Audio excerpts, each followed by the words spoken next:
ఈ సాధనలో మనం ఏం చేస్తున్నాం? శ్వాస వస్తోంది, పోతోంది, గాలి రావటం పోవటమే వర్తమానపు సత్యం. ఎంతవరకు మీ మనసు ఈ సత్యంతో పాటు ఉంటుందో అంతవరకు మీ మనసు ఏకాగ్రత చెందడమే కాక అంతసేపు నిర్మలమయ్యే పని మొదలెడుతుంది. ఈ పూర్తి సాధనా మార్గమంతా చిత్త ఏకాగ్రతను, మనో నైర్మల్యానికి సహాయం తీసుకుంటూ ఉంటుంది. చిత్త ఏకాగ్రత మన అంతిమ లక్ష్యం కాదు కాబట్టి శ్వాసను గమనించటం చిత్త ఏకాగ్రతకే కాక చిత్త నిర్మలతకు పనిచేయాలి. అలా కాని చిత్త ఏకాగ్రత వ్యర్థం, మనకు పనికిరాదు. ఈ చిత్త నిర్మలత ఎలా జరుగుతుందో కొంత తెలుసుకుందాం. శ్వాస వస్తోంది, పోతోంది. రోజంతా మీరు పని చేస్తున్నప్పుడు అందులో చాలా కొద్ది క్షణాలైనా శ్వాసనే చూస్తున్నారు. భూతకాలం నుండి మీరు పూర్తిగా విడిపోయారు. భవిష్యత్తుతో కూడా సంబంధం ఉండదు. కేవలం వర్తమాన సత్యమైన గాలి పీల్చడం, వదలడంపైనే మనసు నిలబడింది. అలాంటి క్షణాలు ఏ కొద్దిపాటివైనా చాలా శుభప్రదమైన క్షణాలు. ఏ క్షణంలో మన చిత్తము వర్తమాన సత్యమైన శ్వాస రావటం పోవటంతోనే ఉందో ఆ సమయంలో రాగం లేదు, ద్వేషం లేదు, మోహమూఢత్వము లేదు. సత్యంతోటే అది ఉంది. శ్వాస వస్తోంది, పోతోంది. ఇది భలే స్థూలమైన సత్యమే, కానీ సత్యమే కదా. శ్వాస వస్తున్నప్పుడు దానిపై రాగం పుట్టించుకోం. శ్వాస వస్తోందని తెలిసినప్పుడు అది కావాలరా కావాలరా అని అనుకుంటామా చెప్పండి? తానంతట అదే వస్తూనే ఉంది. అది కావాలని కోరడం ఎందుకు? అలాగే గాలి వెళ్తున్నప్పుడు అది తొందరలో వెళ్ళాలి, నీకు ఇది ఇష్టం లేదు అని ఎవరు దాన్ని ద్వేషిస్తారు? రావటం పోవటం అది దాని స్వభావం. మనం దాన్ని చూస్తున్నాం, కేవలం దాన్ని ఎరుకలో ఉన్నాం. కాబట్టి మనలో రాగం కానీ, ద్వేషం కానీ, మోహం కానీ లేవు. అలా రాగద్వేష మోహాలు లేని ఏ కొద్ది క్షణాలైనా సరే అవి మనకెంతో కళ్యాణకారకమైనవి. కానీ ఏదో నామ యొక్క ఆధారంతో చిత్తాన్ని ఏకాగ్రపరచడం పూర్తిగా వేరే మాట. అలా కాక సత్యాన్నే సహాయం తీసుకొని రాగం కానీ ద్వేషం కానీ లేకుండా చిత్తాన్ని ఒక్క క్షణమైనా ఏకాగ్రం చేయగలిగితే ఎంతో ఘనమైన కార్యం మొదలుపెట్టినట్టే. ఈ ఒక్క క్షణమైనా దాన్ని నిర్మలం చేశాం. మనలో ఎంతో మలినాన్ని కూడబెట్టుకున్నాం. ఎన్ని జన్మల నుండి కూడబెట్టామో. ఇక్కడ కొందరు ఎన్నో జన్మలు ఉంటాయని నమ్మకపోవచ్చు. వారు కూడా ఈ జన్మలో తక్కువ మైలను కూడబెట్టుకోలేదు కదా. ఈ ఒక్క క్షణం నిర్మలత మన మనసులో కూడబెట్టిన మలినాన్ని తాకగానే ఒక పెద్ద పేలుడు సంభవిస్తుంది. పాజిటివ్ నెగటివ్లు, ధన రుణ ధ్రువాలు ఒకదానికొకటి తాకినంతనే పెద్ద రియాక్షన్, ప్రతిక్రియ జరుగుతుంది. అగ్నిపర్వతం బద్దలైనట్లుగా మనలోని మలినాలు బయటికి ఢామ్మని పేలుతాయి. మనసులోని మలినాలు బద్దలై పడినప్పుడు అవి మన శరీరంపై వ్యక్తమవుతాయి. మన మనసుకు శరీరానికి ఎంతో అవినాభావ సంబంధం ఉంది. మనం వాటిని వేరు చేయలేం. అవి ఒకదాన్నొకటి ప్రభావితం చేస్తూ ఉంటాయి. కనుక మనలోని వికారాలు పేలి బయటకు వచ్చినప్పుడు, అవి బయటపడ్డప్పుడు శరీరం మీద ఎక్కడో బాధ మొదలవుతుంది, మరెక్కడో నొప్పి పుడుతుంది, ఇంకెక్కడో ఒత్తిడి కలుగుతుంది, వేరే ఎక్కడో చికాకు కలుగు చేస్తూ ఉంటుంది.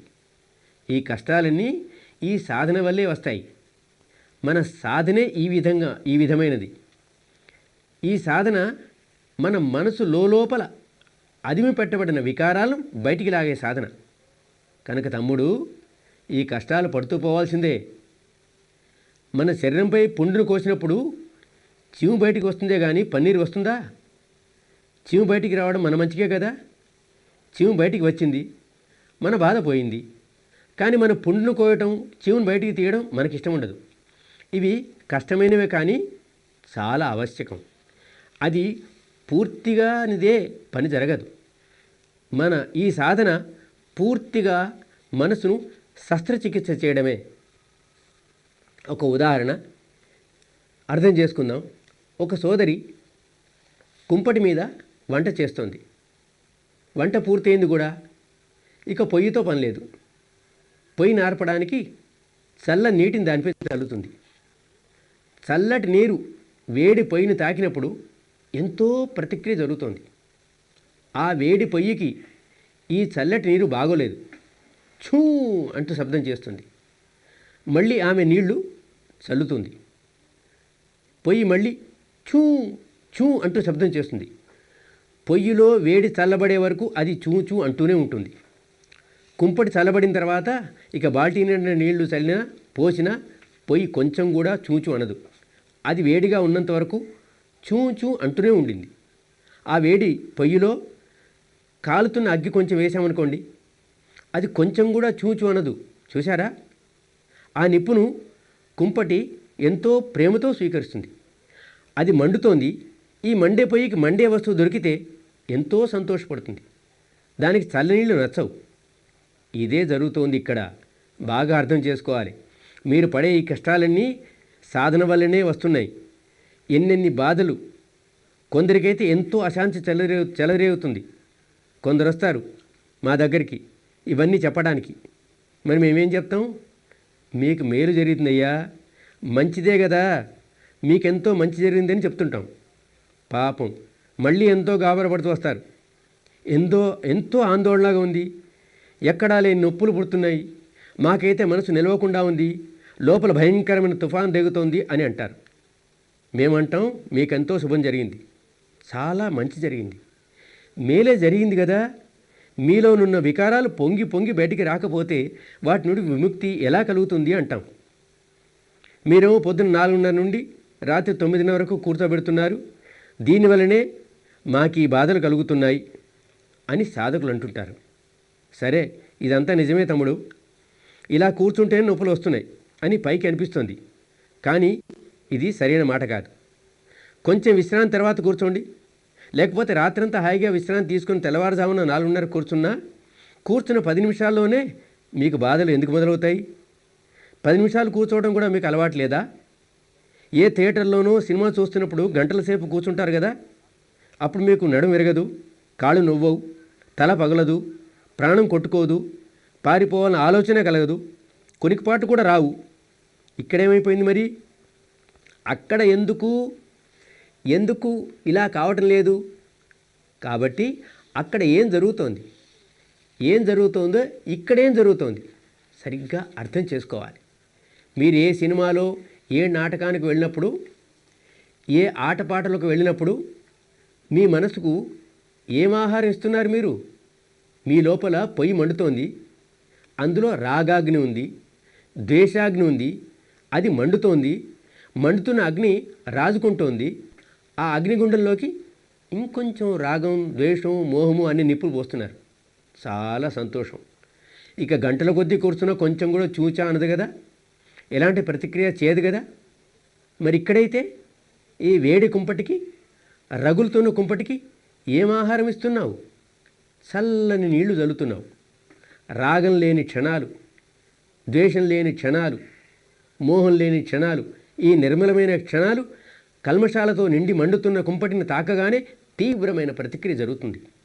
ఆ ప్రతిక్రియ పర్యవసానమే ఈ నొప్పులన్నీ శరీరంపైకి పొంగి రావడం. అంటే మనకెంతో మంచి జరిగినట్లే కదా. మండుతున్న కుంపటిలో చల్లనీళ్ళు చల్లకుంటే అది ఎలా చల్లబడుతుంది? నీళ్లు చల్లిన కొద్దీ అది చూచూ అంటూనే ఉంటుంది. అరే, అది చూ అంటుంటే దానిపై నీళ్లు ఎలా చల్లుతాం అని మనం భయపడకుండా,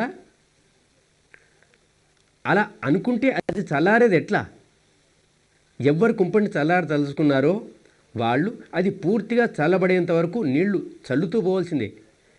అలాగే ఈ సాధనా విధిని పూర్తిగా అర్థం చేసుకున్న సాధకుడు తన శరీరమంతా 1000 సార్లు ప్రతిక్రియ చేస్తున్నా సరే చిరునవ్వుతో తన పని తాను చేసుకుంటూ పోతాడు. నువ్వు నీ ఇష్టం వచ్చినట్లు చూచా చేస్తూ ఉండు, నేను నా పని చేసుకుంటూ పోతాను, నేను నీకు భయపడేది ఏమీ లేదు. అలా చేస్తూ పోతే ఇవాళ ఎన్ని మార్లు శరీరం చూచా చేసిందో రేపంతకన్నా తక్కువ సార్లు ప్రతిక్రియ చేస్తుంది, ఎల్లుండి అంతకన్నా తక్కువ చేస్తుంది. అలా తగ్గుతూ మంటంతా చల్లారిపోతుంది. మన దుఃఖాలు సమసిపోతాయి. ఇప్పుడే మనం పని మొదలెట్టాం. ఇప్పుడే ఆపరేషన్ మొదలైంది, 9 రోజుల్లో ఈ ఆపరేషన్ జరుగుతూ పోతుంది. లోపల వికారాలన్నింటినీ జయించగలుగుతాం. లోపలి వికారాలు బయటికి వస్తూ ఉంటాయి, బలహీనపడుతూ క్షీణమవుతాయి. వాటి నుండి మనకు ముక్తి కలుగుతుంది. వాటిని వదిలించుకుంటూ పోతాం, దుఃఖాల నుండి బయటపడుతూ పోతాం. కానీ ఈ పనునంతా మీరే చేయాలి, మరెవరో చేయలేరు. ఇతరులు మార్గాన్ని చూపెట్టగలుగుతారు, కానీ మన ఆపరేషన్ మనమే చేసుకోవాలి. అందువల్లే ఈ సాధనలో ఎంతో పాటుపడాలి, ఎంతో శ్రమ చేయాలి, ఎంతో కృషి చేయాలి. కాబట్టే మీకు ఏ విధమైన అడ్డంకులు కానీ బాధలు కానీ రాకుండా మిమ్మల్ని ఇక్కడ కట్టివేస్తాం. ఈ సాధనలోనే నిమగ్నమయ్యేట్లు చేస్తాం. ఈ మిగిలిన 9 రోజుల్లో మీలో ప్రతి ఒక్కరూ మీ అంతరంగంలో చాలా లోతుల్లోకి వెళ్ళి ఆపరేషన్ చేసుకుంటేనే ఎక్కువ లాభం ఉంటుంది. ఏ చిక్కుముళ్ళు మిమ్మల్ని భయంతోనూ, బాధలతోనూ, కోపంతోనూ, కోరికలతోనూ కట్టివేశాయో అవన్నీ పగిలి పిప్పైపోవాలి, బయటికి పోవాలి. మీరు విముక్తులు కావాలి. కాబట్టి ఎంత లోతున ఆపరేషన్ అవుతుందో అంత లోపల నుండి వికారాలు బయటికి వస్తాయి. వాటిని వదులుచుకుంటారు. అందువల్ల మీరెంతో చిత్తశుద్ధితోనూ పట్టుదలతోనూ పనిచేయాలి.